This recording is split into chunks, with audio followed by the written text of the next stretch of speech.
श्रीतीर्थवत् अभ्रमं भङ्गरहितम् अजडं विमलं सदा आनन्दतीर्थमुदलं भजे तापत्रयापहं विश्वस्योदयमातनोति तदनुत्राणं विधत्ते पुनः सौख्याप्तीतरहानिसाधनमनं भक्तिश्रुतिर्व्यञ्जयन् स्वापं प्रापयतश्रमापहृदये कल्पावसाने च यः तन्देवं पितरं पतिं गुरुतमं वन्दे रमावल्लभम् श्री सत्यात्मतीर्थुभ्यो नमः अस्मद्गुरुभ्यो नमः। ఈరోజు మధ్యాహ్నం మనం ఇక్కడ సమావేశమైన కారణం ఏంటి అంటే మధ్వాచార్యులు బద్రికాశ్రమంకి వెళ్ళిన రోజు. ఈరోజు మమ్మల్ని వదిలేసి బద్రికాశ్రమంకి ఆయన వెళ్ళారు. ఆ శుభ సందర్భంగా మనము ఏమి చేయలేము. ఆ మధ్వాచార్యులకు స్మరణ చేసి వాళ్ళకి ఇష్టమైన జ్ఞాన కార్యాలు చేస్తే మధ్వాచార్యులు సంతోషిస్తారు. కాబట్టి మనము యథావత్తు హోమం చేసాము. ఇప్పుడు ప్రవచనం అనేది 4 అన్నట్టు మనకు అందరికీ తెలిసిందే, కానీ దాన్ని ఒకసారి చింతన అనుసంధానం అంటాం కదా, చింతన చేస్తే ఇంకోసారి మన ఇన్ని రోజు చేస్తూనే ఉంటాం, కానీ మరి ఒకసారి పుణ్యకాలం రోజు స్మరణ చేస్తే మధ్వాచార్యులు విశేషంగా సంతోషిస్తారు. కాబట్టి మనము ఇక్కడ చేరుకున్నాము. అయితే మధ్వాచార్యులు ఎలాంటి వారు, వాళ్ళ ఉద్దేశం ఏంటి, వాళ్ళు ఇక్కడ ఎందుకు అవతారం చేశారు అని మనం తెలుసుకోవాలంటే మధ్వాచార్యులకింత ముందు వచ్చిన వాళ్ళు ఎంతోమంది దార్శనికులు ఉన్నారు. అంటే మనకు 6 దర్శనాలు ఉన్నాయి. మనకు మన వేదాంత దర్శనం అనేది మనకు ముఖ్యంగా మధ్వాచార్యులు మనకు చెప్పారు. ఆ దర్శనానికి ముందు ముఖ్య మధ్వాచార్యుల ధ్యేయం ఏంటి అంటే సదాగమైక విజ్ఞేయం సమతీత క్షరాక్షరం నారాయణం సదా వందే నిర్దోషాశేష సద్గుణం అని విష్ణుతత్వ వినిమయం అనే గ్రంథంలో మధ్వాచార్యులు స్వయం తాము శ్రీ విష్ణువుని కూర్చి శ్లోకం చేశారు. ఎలాంటిదంటే సదాగమైక విజ్ఞేయం. ఆగమాలు అంటే వేదాలు, శాస్త్రాలు, 18 పురాణాలు, వేదవ్యాస మహర్షి గారిచే రచించిన ఈ పురాణాలు, వేదాలు అయితే ఉన్నాయో సదాగమైక విజ్ఞేయం అంటే ఇప్పుడు అగ్ని సూక్తం ఉంది. మొదటి ఋగ్వేదంలో మొదటి సూక్తం అగ్ని సూక్తం. అక్కడ అగ్ని మీడే పురోహితం అని మనకు సూక్తం వస్తుంది. అక్కడ అగ్ని సూక్తం అని అందరూ అనుకుంటుంటారు. అవును, అగ్ని సూక్తమే, కానీ ముఖ్యంగా అక్కడ అగ్ని ఆ దేవత సూక్తానికి అగ్ని కాదు, అందులో ఉన్న పరమ ముఖ్య వృత్తి అంటే ఒక పదానికి శబ్దానికి అర్థము ముఖ్య వృత్తి, అముఖ్య వృత్తి, పరమ ముఖ్య వృత్తి అని ఉంటుంది. అంటే ఇప్పుడు ఉదాహరణకి అముఖ్య వృత్తి ఎలా ఉంటుంది అంటే ఎవరో పిల్లలు అల్లరి చేస్తుంటారు, గాడిదాన్ని తిడతాం. వాడు గాడిదానా? కాదు, వాడు మనిషి. కానీ మనము ఆ గుణాన్ని, గాడిదలాగా చేసే ప్రవర్తన అయితే వీడు చేస్తున్నాడో ఆ గుణాన్ని మనం వీడిలో చూసి గాడిదలాగా చేస్తున్నావు కాబట్టి గాడిదాన్ని తిడతాం. ఇది అముఖ్య వృత్తి అంటారు. ముఖ్య వృత్తి ఏంటంటే మనిషివా అని అంటాము. అంటే ఆ మనిషిని అలాగే చెప్పడం, ఉన్నట్టుగా చెప్పడం ముఖ్య వృత్తి. పరమ ముఖ్య వృత్తి ఏంటంటే వీడు మనిషే, కానీ వీడి లోపల ఉన్న పరమాత్మని మేము చూస్తాం కదా, అది పరమ ముఖ్య వృత్తి. మనకు సామాన్యంగా ఇప్పుడు మనం ఒక పండు చూస్తాము, ఇది చూసాము, ఇందులో మనకేం కనిపిస్తుంది? ఒక ఇత్తడి హలగార్తి, దానిపైన పత్తితో చేసిన వత్తులు కనిపిస్తున్నాయి. కానీ మధ్వాచార్యులు చూస్తూ ఉంటే వాళ్ళకి ఇందులో ఉన్న భగవంతుడు కనిపిస్తుంటాడు. ప్రతి కణకణంలో భగవంతుడు అంటే పరమ ముఖ్య వృత్తి అంటాం, కానీ లోపల ఉన్న పరమార్థాన్ని తెలుసుకునేది పరమ ముఖ్య వృత్తి. అలాంటిది మనకు నేర్పిస్తున్నారు మధ్వాచార్యులు, చెప్పడానికి వచ్చారు. అదే సదాగమైక విజ్ఞేయం అని పదంతో తెలుపుతున్నారు. సదాగమైక విజ్ఞేయం అంటే ఆగమాలు అంటే వేదాలు, పురాణాలు, ఇందాక చెప్పినట్టుగా. ఏక విజ్ఞేయం అంటే ముఖ్యంగా భగవంతుడే ఆ వేదాలకి ప్రతిపాద్యుడు. మనం ఈ వేదంలో ఏ ఒక్క మంత్రం చెప్పినా కానీ అది ముఖ్య వృత్తి అగ్నిదేవుడు. అగ్ని సూక్తం అయితే అగ్నిదేవుడు, పరమ ముఖ్యంగా లోపల ఉన్న భగవంతుడు అని మనకు చెప్పడానికే వచ్చారు. సదాగమైక విజ్ఞేయం అంటే భగవంతుని మనం ఎలా తెలుసుకోవాలంటే కేవలం ఆగమాలతో తెలుసుకోవాలని చెప్పారు. సమతీత క్షరాక్షరం అని అన్నారు. సమతీత క్షరాక్షరం అంటే క్షర అంటే మనం బ్రహ్మాది దేవతలను స్టార్ట్ చేసి మొదలుకొని మనమందరం క్షరులం అంటే మనం నశించిపోతాం ఈ రోజు రేపో. అందుకు మనందరినీ జీవుల్ని క్షరం అని పిలిచారు. క్షరాలు అంటే మనం బ్రహ్మాది దేవతలు మొదలుకొని బ్రహ్మ విష్ణు బ్రహ్మ, మహేశ్వర, ఇంద్రాది దేవతలు అందరూ ఉన్నారు. తర్వాత మనం కూడా వస్తాం కాబట్టి మనం క్షరులం. అక్షర అంటే మహాలక్ష్మీదేవి ఎప్పటికీ నశించదు, అనాది నిత్యంగా భగవంతుడితోనే ఉంటుంది. కాబట్టి సృష్టికి మొదలుంది, సృష్టిలో ఉంది, సృష్టి తర్వాత కూడా మహాలక్ష్మి భగవంతుడు ఉంటారు కాబట్టి మహాలక్ష్మి అక్షర అంటారు. వీళ్ళిద్దరికీ పైన ఉన్నవాడు అని అంటే వీళ్ళే ఎంతటి మహానుభావులు, మహా దేవాది దేవతలు అయితే వీళ్ళకి పైన ఉండి భగవంతుడు మనకు నియమిస్తాడు. మనల్ని వీళ్ళని నియమిస్తూ వీళ్ళ ద్వారా మనల్ని నియమించి మనకు సృష్టి, స్థితి, నియమన, జ్ఞాన, అజ్ఞాన, బంధ, మోక్షాలన్నీ మనకు జన్మాది అష్టకర్తృత్వం అంటారు. సృష్టి ఇవన్నీ ఇస్తాడు కాబట్టి క్షమతీత క్షరాక్షరం అన్నాడు. క్షరాక్షరం అతీతుడు అంటే వీళ్ళని మించినవాడు అని.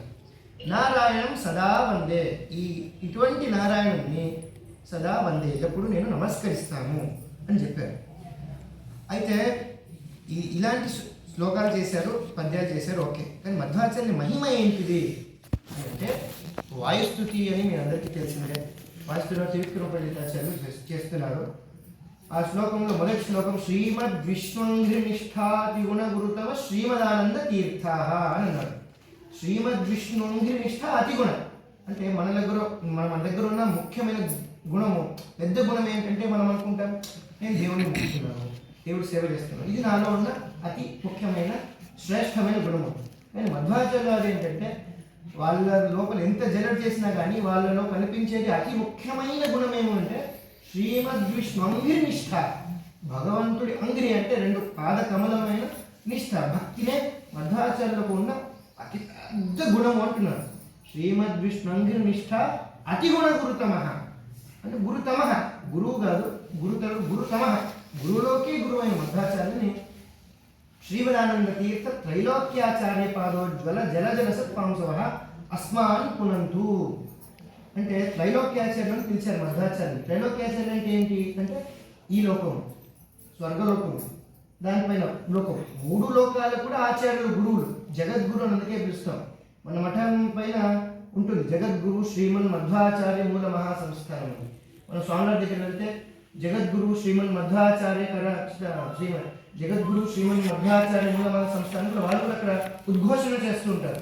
అంటే త్రైలోక్యం, మూడు లోకాలకు గురువైన మధ్వాచార్యుల పాద పాంసవ, వాళ్ళ పాద కమలంలో వచ్చిన ధూళి, ఆ ధూళి మనల్ని శుద్ధి చేయను కాక అని స్తోత్రం చేస్తున్నారు. అంటే వాళ్ళే కాదు, వాళ్ళ పాద ధూళి చాలు, వాళ్ళ స్మరణ చేస్తే చాలు మన పాపాలని పరిహారమై మనం మంచి జ్ఞాన మార్గానికి వచ్చి మోక్ష మార్గానికి వెళ్ళే అవకాశాలు ఉన్నాయని చెప్తున్నారు. శ్రీమద్ విష్ణుంగిరినిష్ఠ అతిగుణ గురుతమ శ్రీమదానంద తీర్థ త్రైలోక్యాచార్య పాదోజ్వల ఉజ్వల జలజ రసత్ పాంశవ అస్మాన్ పునంతు, మమ్మల్ని శుద్ధింపజేయుగాక. ఎలా ఓకే, కానీ ఒక ప్రశ్న వస్తుంది, ఆ మనిషి అనుగ్రహం ఉంటే చాలు, పాద ధూళి ఏంటి విచిత్రంగా మన పైన శుద్ధి చేయగాక అంటే ఉదాహరణ ఇస్తున్నారు. ఉత్కంఠ కుంఠ కోలాహలజ విదితారస్వ సేవానువృద్ధ ప్రాజ్ఞాత్మజ్ఞాన దూత అంధతమసో మౌలిరత్న వదిన అంటే ఈ పాద ధూళి ఎలాంటిది అంటే మనకు కాదు, దేవతలకే చాలా విలువైనదని దేవతలందరూ ఒక లైన్ కట్టేసి మధ్వాచార్యులు అక్కడ పీఠ పైన వచ్చి కూర్చుంటే వాళ్ళ పాద కడిగి ప్రోక్షణ చేసుకుని తలపైన వేసుకుందామని దేవతలే ఒక లైన్ కడుతున్నారట. అది ఎలాంటి భక్తి అంటే ఉత్కంఠ, అరే నేను మిస్ అయిపోతానేమన్న ఉత్కంఠ భరితమైన భక్తితో వచ్చి మధ్వాచార్యులకు నమస్కారం చేసి ఆ పాద ధూళిని తలపైన వేసుకుంటారు. అందుకు మామూలుగా మనం చేస్తే, గొప్ప వ్యక్తి చేస్తే దాన్ని ఆదర్శప్రాయంగా తీసుకుంటారు. ఎవరో మనలో సామాన్యం చేస్తే చేశాడరా మనకేంటి అని అంటుంటారు.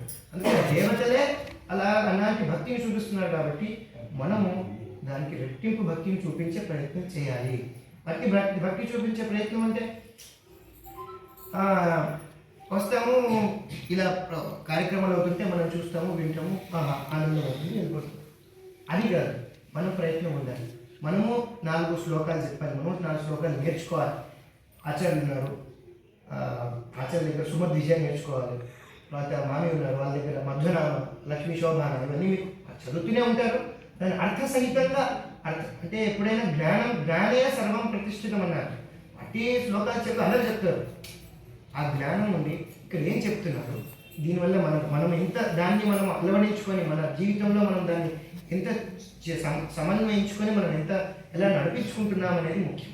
తర్వాత చెప్తున్నారు ఉత్కంఠ కుంఠ కోలాహల విదిత అజస్ర సేవానుబద్ధ ప్రాజ్ఞాత్ మజ్ఞాన దూతాంధతమసో మౌలిరత్నావలీనాం భక్త్యుద్రేకావగాఢ ప్రకటన సఘటాకార సంఘర్ష్యమాన ప్రాంత ప్రాగ్యాన్ని పీఠో స్థిత కనకరజ పింజర రంజితాజా. దేవతలందరూ ఒక ఉత్కంఠతో వచ్చి నమస్కారం చేస్తుంటే అక్కడంతా ఈ వీళ్ళ పాదధూళి ఎరుపు రంగు, ఈ వీళ్ళ కిరీటాలు ఘట్టనకు ఆ గోల్డ్ రెడ్ కలిసి ఒక అద్భుతమైన రంగు రంగరించిందంట. ఒక ప్రశ్న వస్తుంది, అరే కిరీటాలు వేసుకున్నాడు నమస్కారం చేస్తాడు, మీరు చూస్తుంటారు పోలీస్ ఆఫీసర్లు కిరీట్ తీసి సెల్యూట్ కొడతాడు. అంత పెద్ద మధ్వాచార్యుడు త్రైలోక్యాచార్యులు అంటున్నాము, మీరందరూ ఫుల్ యూనిఫామ్తో వెళ్ళేసి నమస్కారం ఎలా చేస్తున్నారు అంటే అక్కడ ఉత్తరం చెప్తున్నారు. ఉత్కంఠ అదే భక్త్యుద్రేకంతోనే ఉత్కంఠ. ఎక్కడ నేను కిరీటం తీసి ఇలా పెట్టారు, వేరే వాళ్ళ పేరు నమస్కారం చేసేస్తే ఆ ఛాన్స్ నాకు దొరకకుంటే అని దేవతలే మధ్వాచార్యులు వెనుక అలా పెరిగిస్తుంటారు. అంతటి మహానుభావులు మధ్వాచార్యులు. ఒకటే కాదు, వాళ్ళ మహిమను వర్ణించే సామర్థ్యం మనకు లేదు, మనం అత్యంత అల్పులము. కానీ మనకు ఇచ్చిన సామర్థ్యంలో, మనకి ఇచ్చిన యోగ్యతలో, మనకి ఇచ్చిన దాన్ని బట్టి మనము వారి స్థుతిని చేసి వాడికి ఇష్టమైనట్టు పనులు చేయాలి.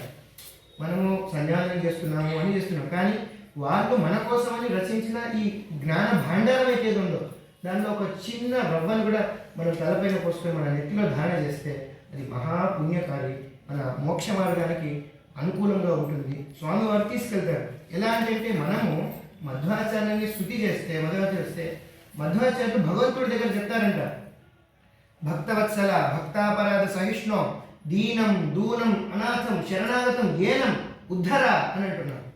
దీనం దూనం అనాథం, దీన పరిస్థితిలో ఉన్నాడు, నువ్వు లేదు వేరే దిక్కు లేదని నేను కోరుకుంటున్నాడు.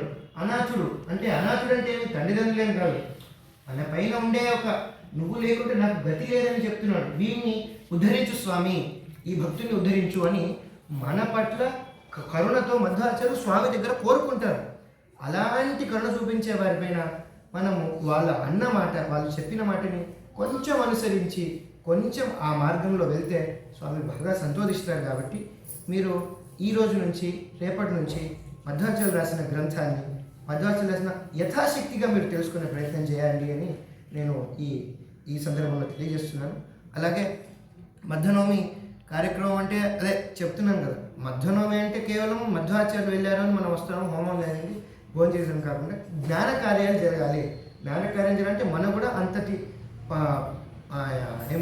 ఉత్కంఠతో మనం కూడా ముందుకొచ్చి ఆ జ్ఞానాన్ని మనం సంపాదించుకునే ప్రయత్నం చేయాలి. ఇప్పుడు ఇక్కడ చూస్తున్నాం, మీరందరూ శ్రద్ధతో వచ్చారు చేస్తున్నారు. ఇది ఇంకా సరిపోదు, ఇంకా కొంచెం ప్రయత్నం చేసి మనం కూడా అంటే మీరు కూడా 4 అక్షరాలు అనువాదం చేసేలాగా, 4 అక్షరాలు నేర్చుకునేలాగా మీరు కూడా ముందొచ్చి చేయాలని నా ఒక చిన్న విన్నపాన్ని మీరు మన్నించి నన్ను ఈ బాలవాక్యని మీరు తప్పులుంటే జరగాలి. జ్ఞానకార్యం చేయాలంటే మనం కూడా అంతటి ఉత్కంఠతో మనం కూడా ముందుకొచ్చి ఆ జ్ఞానాన్ని మనం సంపాదించుకునే ప్రయత్నం చేయాలి. ఇప్పుడు ఇక్కడ చూస్తున్నాం, మీరందరూ శ్రద్ధతో వచ్చారు చేస్తున్నారు.